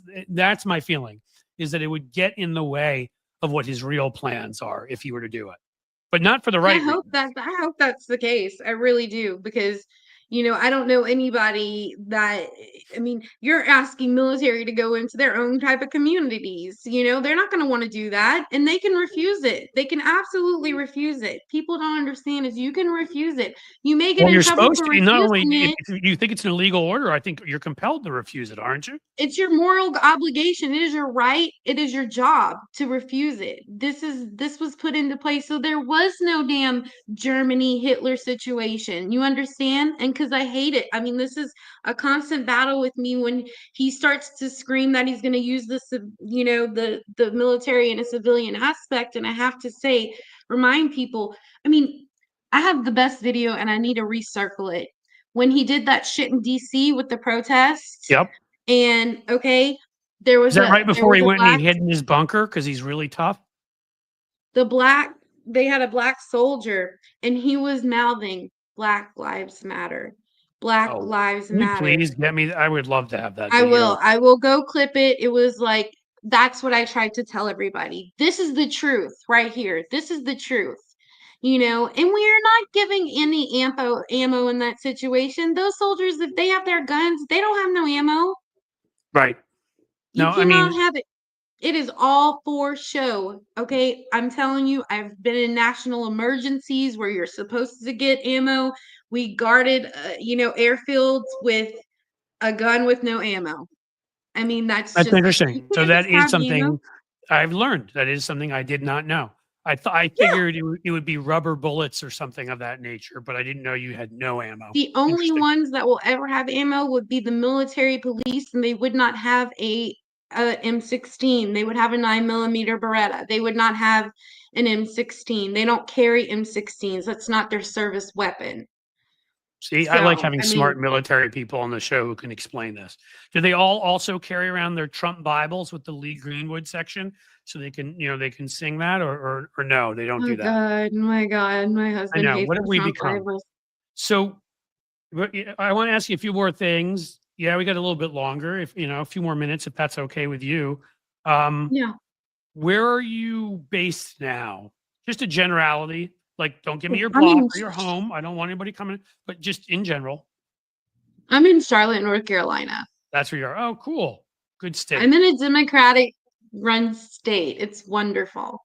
That's true. Even I'm though originally from Louisiana and Texas. I'm like half and half. And so I'm from like Republican hell. And I can tell you that it really helps to have a Democratic it leadership does. in I've a lived in Trump both. presidency. I think that people, again, this is sometimes where we on the left can't be purists about things. I think a lot of people did not get that. Listen, on guns, on choice, and a whole bunch of stuff, John Bell Edwards was sucked. Okay. But having a It's Democratic governor for 2 terms in Louisiana, which is certainly one of the 5 or 10 most Republican states in the country, having a guy that expanded Medicaid, that and did he was things. he had his good and he had his bad. I I'm always not called saying him, he's good. I'm not a saying he's good. Republican. I called him a halfer. Yeah, I mean, listen, don't get me He wrong. had to appease the masses, Of course he did. And I'm not saying he's good. I'm just saying when compared, you have Yeah, to compare, right? I could not stand, true. and in the end, felt was glad to Agree. on many emotional levels to see Joe Manchin go. He was awful. But when Joe Manchin on certain votes was the 51st vote, I appreciated having a Democrat from there. Like, I have to sometimes separate my emotions Ye- where I hated Joe Manchin, hated him, and still do, from the fact that Great. there were moments there where we needed that vote, And Yeah. so the same with John Bell Edwards. Like, I mean, again, Louisiana may literally never have a Democratic governor again. Oh no, Not it everybody won't. has the talent of an Andy Bashir, who I don't know how the hell he does it, but I've met him before. He's amazing, charismatic, and has found a way to run as a moderate and actually speak out strongly on all He's sorts of fantastic. issues that you think would kill him in Kentucky, and he wins. We need to bottle him up. I know. So I mean, you can still be a moderate and be reasonable the way Doug Jones was a moderate and Oh, won in Alabama. He wasn't a John Bell Edwards. He wasn't a Manchin. He was a real moderate, and he I won worked there. for Doug Jones. Oh, I did did work you? for Doug Jones. I love Doug Jones. Yeah, I talk about do. American hero. I mean, He's very underrated. I love Doug Jones. He's done a lot for this country, and he continues to do a lot for this well, he country. voted to the left of Manchin and Sinema, and he was from Alabama. So let's start with that. And he knew he had to try to win re-election. So when people would complain about him, that would get me angry because I'd be like, look, folks, you got to, it's the same with John Tester, Sherrod Brown from here. I mean, Sherrod Brown was one of the more liberal members. I was like, these guys have to sometimes take some votes we'd rather they not take. It's compare them to their states. Compare how conservative their states are and People. how much to the left Mhm. of it they are. And Doug Jones was well to the left of his state. He had to disagree with us on some things. And the couple of years we had him there, I mean, think about in the end the absolute and abject moron in Tommy Tuberville that ended up winning Oh instead of God. him. And right. And we had in Doug Jones and a traitor too, who mouths Putin stuff. So, whatever. In Doug Jones, like literally an American hero. The man who prosecuted the guys who blew up the Baptist church and murdered 4 little girls. I mean, this is a walking Mhm. hero among us. And we got to have Love him him. from Alabama for a couple years, 2.5, 3 years, however long it was, as our US Senator. And so we do have to me, be reasonable about that stuff. Listen, I've now Yeah. lived in a state that has been virtually, we had a couple big wins, Sherrod Brown in the past, and he couldn't even overcome Trump at the top of the ticket this time. We'd elected a couple of Mhm. Supreme Court justices. They've now lost. Like we've got nothing now. So I got to say to all of you, I'd give Yeah, you do anything. live in I'd one of give those anything states. for I a get John it. Bell Edwards right now as our governor. Yeah. Anything. I agree with that. I definitely agree with that. And my grandmother was very sad to see them go. She loved them. My grandmother's Yeah. 91, and she said, "I'm not happy about the new one." So, Yeah. um, Well, I bet that Landry, guy. yeah, I mean, that guy. What's his name? Professor Mann. Landry. Yeah, who was forced out of LSU. Well, I'm saying Landry, He's I knew from Twitter. He used to tweet a he's lot. I haven't been on cool. Twitter almost at all anymore, but he was a professor. His last name was Mann.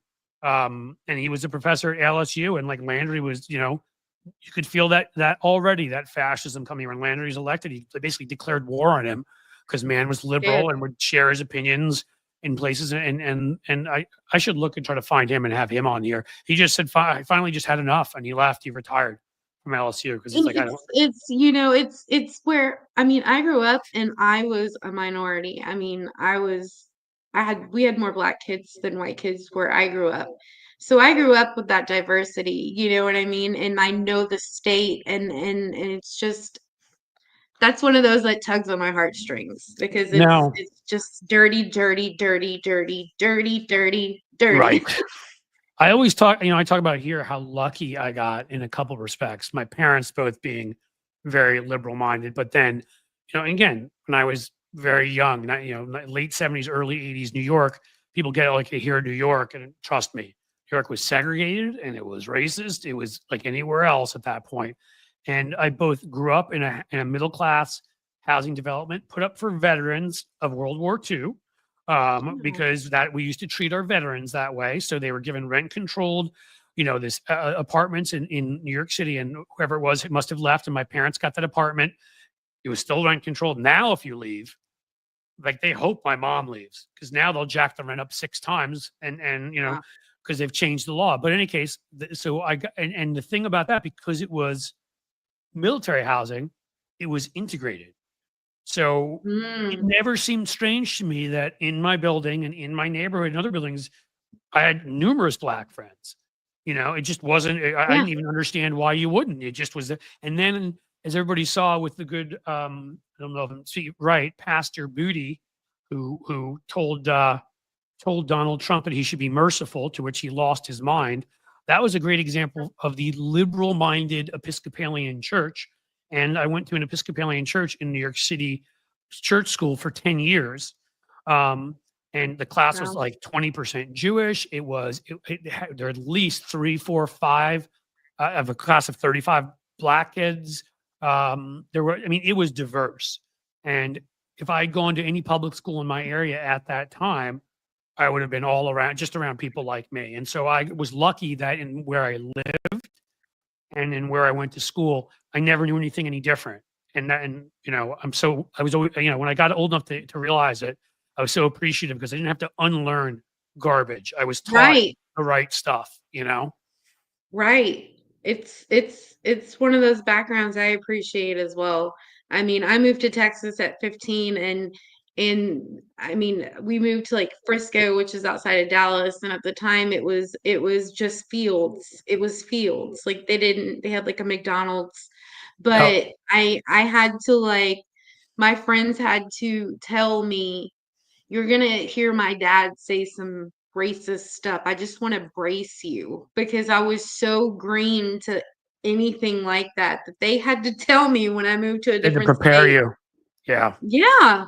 And it was shocking. It was Yeah. shocking. I was just like, Oh, but I'm I had some appreciative friends' of that. parents who did that too. I mean, they probably didn't remain friends. I don't remember when I was really young.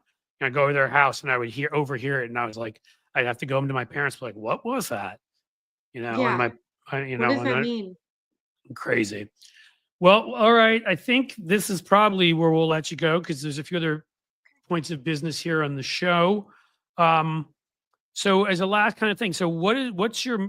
I knew you were working with Vote Vets. Are you still doing, or weren't you doing some work for them, or were you just helping promote some of their um, I've media? partnered with them. I've partnered with them for years. I mean, I any event that they have, I'm part of that. But I also work with Speaker Pelosi and a few other old school and new school Democrats, especially when coming to healthcare for veterans. As you know, Speaker Pelosi, I'll still call her Speaker Pelosi, is a huge healthcare advocate. I mean, Uh-huh. she put ACA, Yeah. So I do that, and I'm pretty sure you'll see us in Washington soon this year. Um, we were there when Biden was in office, so I know that we're going to be there a lot coming up years. Most of the time with Vote Vets. I mean, I love that organization. They are an amazing organization. They give us a voice. They give us a platform. They make sure that we are heard, and those are my peeps. I couldn't Um, agree more. Back in the I day when love them, when and I they're was good people. they're great people. When I was doing a lot of more PR, less of what I do, fundraise, some online fundraising, this stuff, whatever.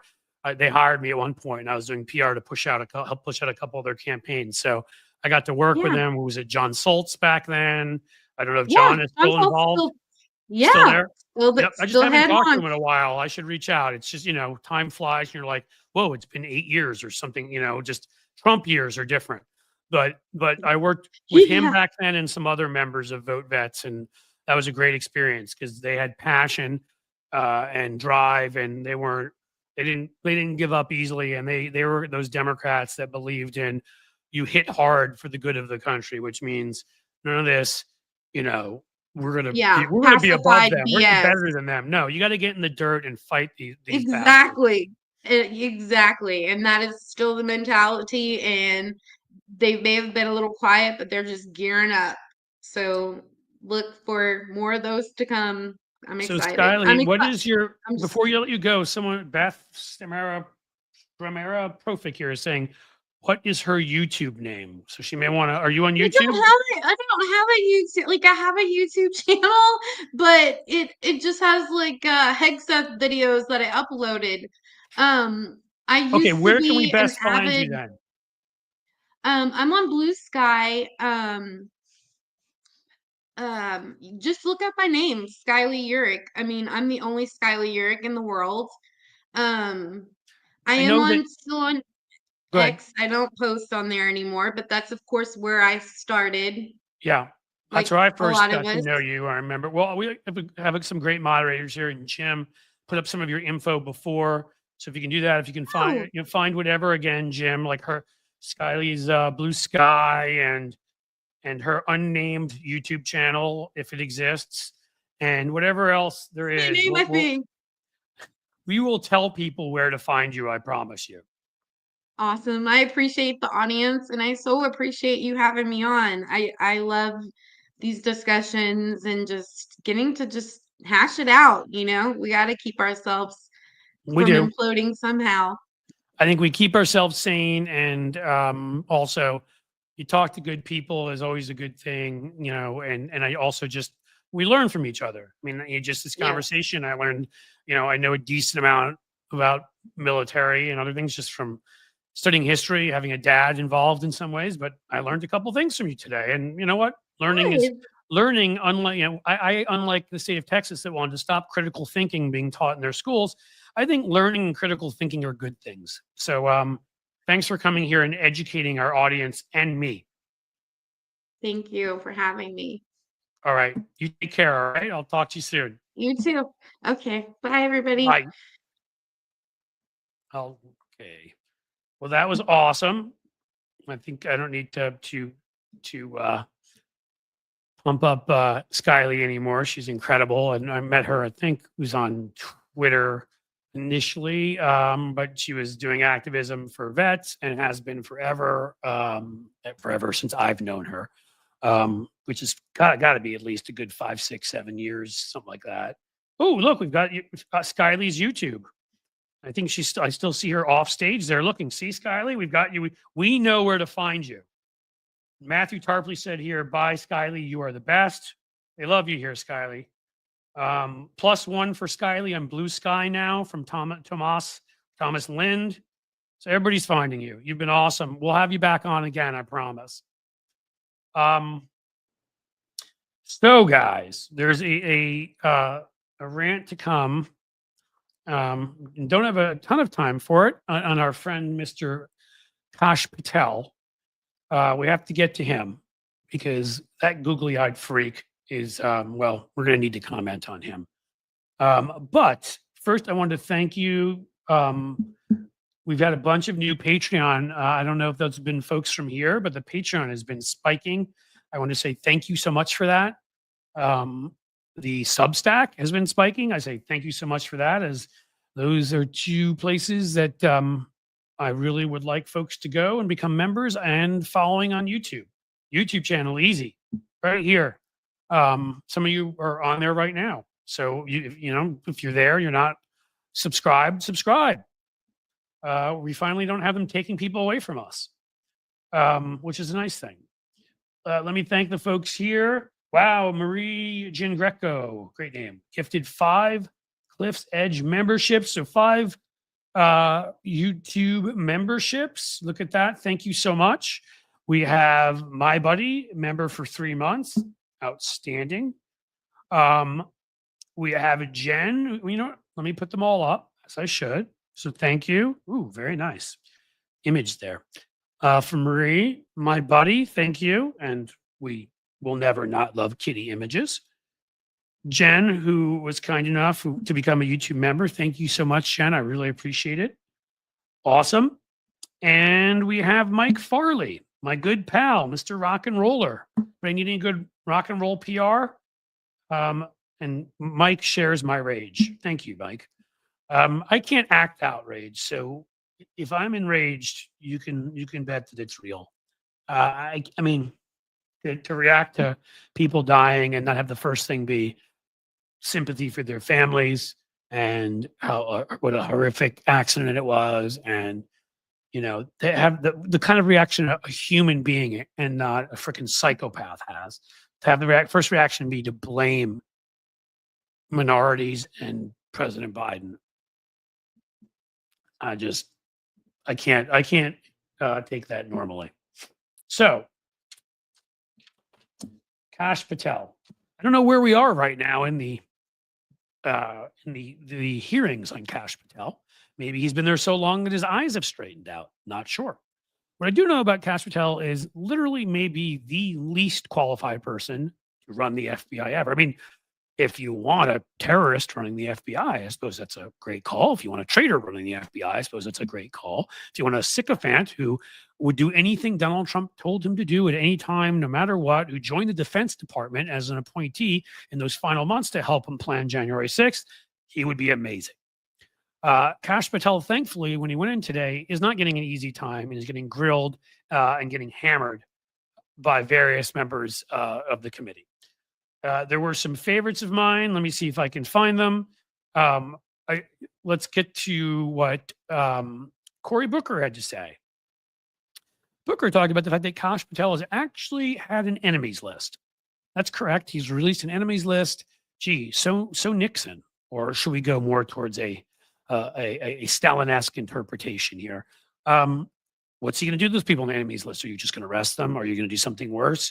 Why are they enemies? Well, because of course they're not pathetic little kiss-ups to Donald Trump. Booker basically said to him, wanted to address his comments that he was going to overhaul the FBI. What does that mean? I mean, we all know they're trying to defang every organization, right? They're getting rid of government workers and they're trying to install in every place their own little sycophants, just like little Kash, spelled with a C, of course, as some others kindly said in the chat there. So Booker asked him what he's going to do. I do think you have an assignment from Donald Trump to gut the FBI, Booker said, reading a quote from Patel saying he wants to, quote, shut down the Bureau's headquarters. Think about that for a second. These jackasses, these right-wing traitors who went and bowed down and kissed Putin's butt on the 4th of July, that Republican Party who acted like Democrats were the traitors for wanting to defund the police, which, by the way, was a slogan I thought was dumb and never made sense, as opposed to advocating for peace and for better training for police and for, a much more, an approach that was, I mean, I don't have the messaging for it right now, but a more rounded approach, because there are times when we need workers to go in, right? Who can help women, for example, if there's an abusive husband. There are other times where our police can be used differently, trained differently. We can root out racism. Okay, whatever. I don't even want to get into that. But these guys said defund the FBI. That was their big thing. Defund the FBI? Like defund the organization that stops terrorist acts domestically, that stops mass criminal conspiracies? Well, of course, because that's what Donald Trump is, a terrorist and a mass criminal. So what does Donald Trump want to do? Of course, he wants to take the FBI apart. There's nobody there to investigate crimes. I guess nobody can investigate him. Do you agree, Booker said, that you already prepared plans to remove certain individuals from their offices?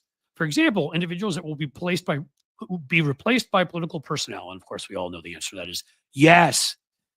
Kash sort of shook his eyes around like a slot machine a little bit, and he declined to answer numerous times.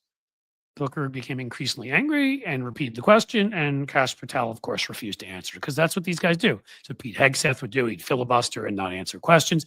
They don't answer questions because they don't have any good answers, because they're all cruel, corrupt, incompetent. How do you do it? But I like even better what Adam Schiff had to say to him. And Kash Patel, once again, had no answer, because Kash Patel has no answers to anything, because, again, Kash Patel is not really very bright.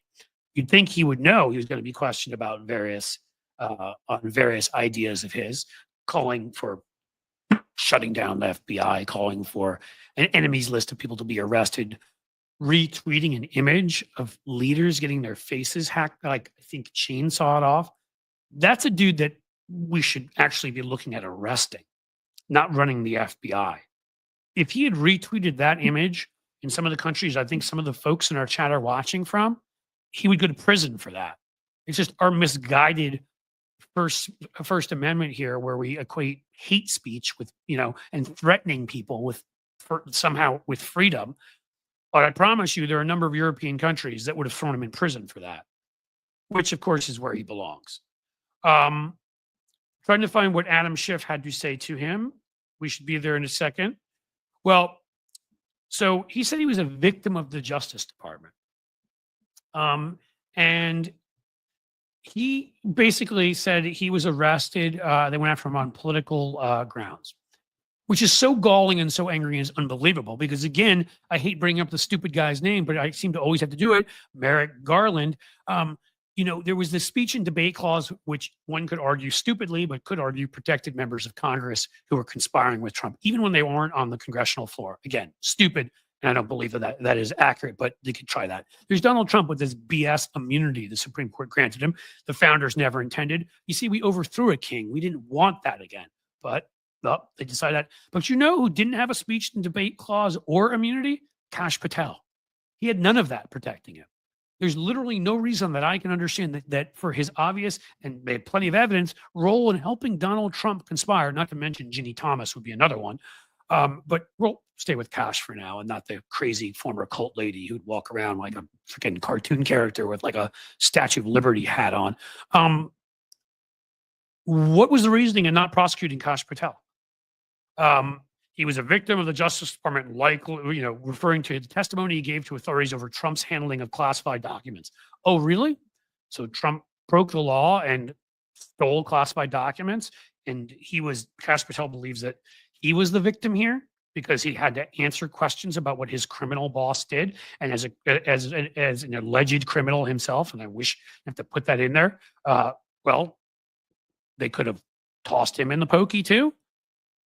There should be no politics at the FBI, Patel said. Oh, you mean like McGonigal, the head of the New York office, the one that was releasing all the stuff, trying to pull a fake and claim that Trump had no connection to Russia, and eventually we found out he was working for, oh, right, Russia. Is that who you're talking about?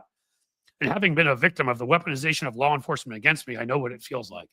You know nothing, you little punk. You don't even know how to dress. You ever see him in that little weird urban cowboy leather outfit of his that's like a picture going up from? It's not an angle you want to see. And if I'm confirmed, I'll make sure no American feels that slight of hand again. You've promised you have an enemies list. Which is it? Refused to talk about Trump's classified documents. Refused to answer on that. Just, ignored it. And let's see. Let's see if I can find it here because it's annoying me now. Because I think Adam Schiff just beat the, well, we won't say it, but let's just say he took down Kash Patel. There we are. So Adam Schiff asked Kash Patel to answer his question if he was proud of the role he played in ensuring that 250 officers were beaten, stabbed, gouged, kicked, crushed, speared with American flags and the rest on January 6th, something that he helped plan. Was he proud of that? And of course, he lost his mind and started screaming back at Schiff and showing he lacks the temperament. Schiff made it personal and went right at him. This is awesome. Said, tell the officers you're proud. Tell them that you're proud of promoting a song with the January 6th rioters who attacked them. Patel, again, he's a real tough guy when he's making his little lists in crayon, but can't really defend himself now, can he? When it comes to all the things he says and does when he's not under oath. Again, he has no qualifications for the job. He has anti-qualifications that he should have been prosecuted for being a criminal and a traitor, that he's threatened violence against all sorts of people in society. He has no temperament for the job. He has no intelligence for the job that I can tell lacks pretty much any qualities at all that would have him get that job. So I'm not, we're not watching right now. Maybe some of you guys have it on the background. All I can say is, let's hope that it's not just Adam Schiff and Cory Booker. Let's hope others are taking a chunk out of Kash Patel. This joke, this cartoon out of Bugs Bunny. This guy, literally, that should be like some loser goofball like Yosemite Sam riding around with a little shotgun, yelling his little, 4'2", yelling his little mouth off, while everybody else ignores him and pretty much tells him to shut up and maybe try to stare straight forward. That's Kash Patel, and this has been my second takedown. And folks, I think that, I left that Mike Farley thing up there, didn't I? Mike, I love you. I hope I didn't do another one of these with the thing in front of my face. But I suppose it is what it is, man. Time is a good teacher. I'll learn eventually. So I think we've got 6 minutes. We can't go over 2 hours. This is the part of the show. Usually there's a few parts of the show, but Skyleigh was so great and Tony was great. And we had a lot to talk about today. Wile E. Coyote is more like it, Cliff. Yeah, maybe. For Kash. So this is where I say to you, who's going with me? Anything, guys. If you will consider 99 cent, $1.99, whatever, small super sticker, super chat, that would be a great way to go out the door and leave for the day and even for our little long weekend. Michael McAndrews, love the show, Cliff. Thank you so much, Michael. Super chat, super sticker, Patreon membership. Somebody can let me know they joined Patreon. We have been spiking over there. We are creating an awesome community there. I'm excited about that. I'm excited about Substack and go join there for free. And that's where a lot of my writing is going to land. They make that really easy. Lefty Gramps, thank you. You are a good man. I'm going. Good show, Cliff. You are a blunt man, and Lefty Gramps, I respect you for it. Thank you for staying for, I would say about 99% of the show. Michael McAndrews, as always, again, I'm going to have to, I mean, I really should say Lefty Gramps pretty often too, has jumped in and been amazing. Michael McAndrews, coffee break, $10, super chat. I'm going to have to, there will be a hall of fame of people. I'm serious, not even a joke. Start compiling lists like I'm Kash Patel. No, you guys, look, I know not everybody can afford it. And I've always said the same thing, which I don't want you to do it if you can't. But if you can, it helps me continue to do this. And it allows me to, and I already am going to start listing members. I've needed to do that and I haven't done that. That's part of what I promised you. So soon at a certain level, I have to look at the level, but I will find out and start listing you at the beginning of the show and maybe create a nice graphic. Matthew Tarpley jumps in with a $5 super sticker. Thank you so much, Matthew. You too have often jumped in here when I've done my little thing at the end and asked and helped me go out on a great note. So thank you so much. Jim Williams lets you know where to find me. Again, very much also want you to subscribe to the YouTube, but these are the two places where right now I can build audience, have your emails, keep in touch with you, make sure you know where to find me if something crazy happens because I have your information. See you later, Lefty Gramps. As he says goodbye to everybody. Take care, my friend. So please do. What I've been doing for folks is an extra added benefit. If you do join Patreon, I right away take your email and I get you the Substack for free. You won't ever have to pay for it. And I will induce you folks who have YouTube memberships. They do not give me, which is why I push Patreon over YouTube memberships. They do not give me your data. So we're gonna have to figure out a contest to run. Contest, raffle, something. So if you get me, there'll be a couple prizes because I don't want it to be like you all go and do it and then one person wins. Sheldon Hughes. Did I mention Sheldon? Because I meant to. You've also been one that always jumps in and really helps me out here. Sorry, Cliff can't send a super chat on the phone. I'll make it up for it on Tuesday.